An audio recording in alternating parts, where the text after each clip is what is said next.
Raise your hand if you want to hear a Buddhist fable. Not all of you are raising your hands. Okay, bye-bye. Those of you still here, enjoy this fable told by Ajahn Chah. He is a Thai monk. He's no longer living, but he wrote a book, Being Dharma. And he tells a great fable. Oh, shoot. I gotta find it. Okay. Ready? I love this story. There was a person who had a very virtuous mind. Whatever was meritorious and skillful, he would strive to do that. Everything he did was refined and somewhat fastidious. Everything had to be neat, everything in its place. When his children, nieces, or nephews came to visit, he would get a little unhappy. The broom that belonged over here would be left over there. The kettle would not be put back where it was supposed to be. If anyone didn't do things his way, he would suffer. He would not do well in my apartment. But he was a refined person with a good, orderly mind. One day he thought about building a pavilion in the forest, a sala hall, where people could take shelter. Building a sala here would be a good thing. I would accrue merit. Merchants and travelers would stop and rest here, and they would be comfortable and appreciated greatly. Having thought about this, he went ahead and built it, and people made use of it. I'll let my cat in shortly. Don't worry, I hear her, and I know you do too. Later, he passed away.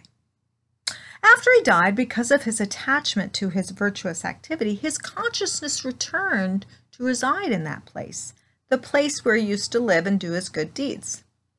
He would check out the sala and see whether it was being kept up.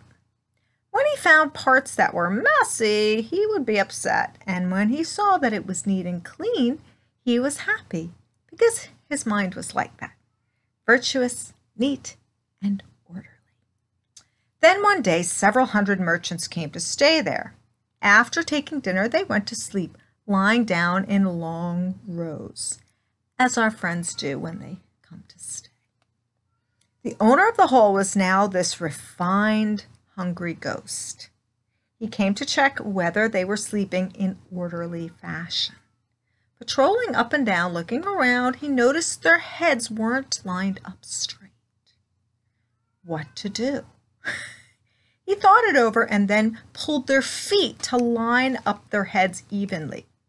He kept on pulling and tugging this row and the next row and the next one until he had them all adjusted right. But then he looked at their feet. Now the feet were all out of line. What to do now? So he started pulling the heads up to align the feet. Somehow nobody woke up.